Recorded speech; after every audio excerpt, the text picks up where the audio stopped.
And if that's the case, it's the case. But we cannot let this. We've never allowed any crisis from the Civil War straight through to the pandemic of 17, all the way around 16. We have never let our democracy take second fiddle. We can both have a democracy and elections and at the same time correct the public health. That was Democratic presidential candidate Joe Biden saying something. I'm assuming there was a point that he was trying to get to, but I mean, you can't really tell from that. I mean, okay, was he talking about what? He was talking about a pandemic, right? What was it? Spanish flu? Well, Spanish flu was 1918. There was Ebola, which ended in 2016. I don't know what he was talking about. I honestly have no idea.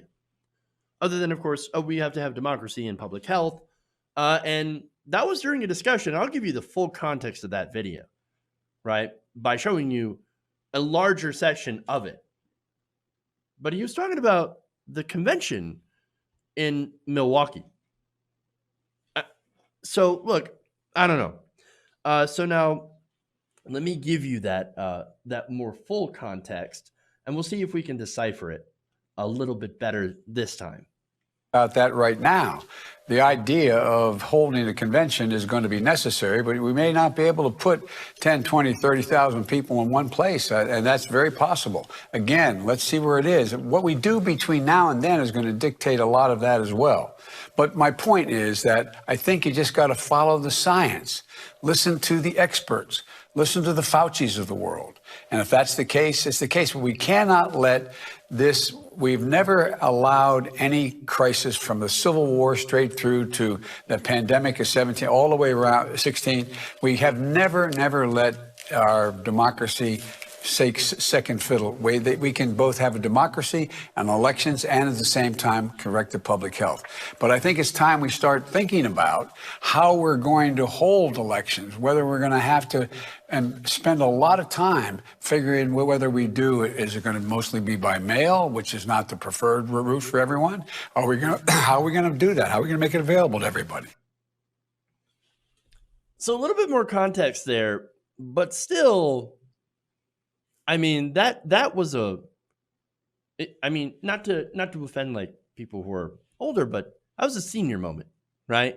Where his brain just kind of shut off. That's the only way that I can describe that. Now, look, so does he have mental decline? I think there's something going on here. Now, look, I'm not saying he's got dementia, right? But he certainly doesn't seem to be as sharp as he used to be. And also, basically saying, oh, well, we got to figure out something. And we got to go out and, have the democracy but 16, 17 with the pandemic. I don't know. Never let democracy take second fiddle. I mean, this is the guy who, the Democratic Party wants to take on Donald Trump. I mean, and I don't understand what they see in him. Now, look, Donald Trump. Anybody who's watched the show knows how I, think about Donald Trump. I think he's an incompetent moron. I think he's stupid. I think he probably does also have some mental damage. All right, but when he's insulting other people, when he's going after his political enemies, he's actually pretty good at it. Whereas Biden, he's got these moments, yes, where he seems fine and can put together a few sentences, right? But then there are the moments where he can't, where he just can't. He's lost his edge, okay? He cannot speak coherently, and it sometimes even appears somewhat lost.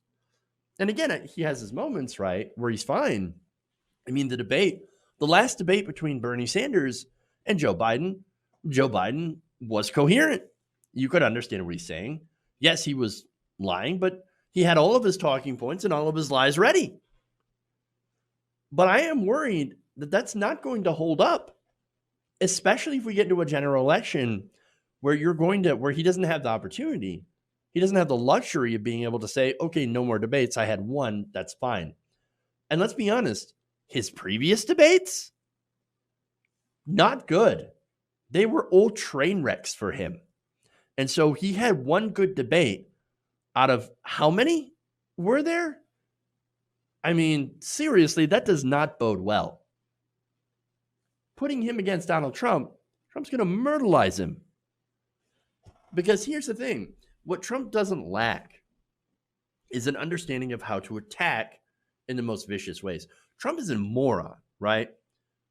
But he's good at marketing, and he seems to still be there in some way mentally. Whereas Biden, again, he checks out, in and out. So, and if Donald Trump capitalizes on that and shows that Biden has no ability to be a leader because he's not there, well, then Biden is done. And then what we're stuck with is, unfortunately, another 4 years of an incompetent buffoon. Hey guys, hopefully you enjoyed that free video. Now I'm going to have to ask you a favor. Between the demonetization and the YouTube algorithm messing around with view counts, etc., we're having a hard time adjusting to the new YouTube reality, which is where you guys come in. See, we have a Patreon, patreon.com/TYTNation, set up to help us rely on you guys, the viewers, instead of big corporate ads. Look, you know the show. You know I'm not in favor of big corporations anyway. So help us transition away from relying on the ad model to pay the bills and sign up to be a patron, patreon.com/TYTNation. That goes a long way to help us keep the lights on. And you guys will know that you're supporting independent, progressive media.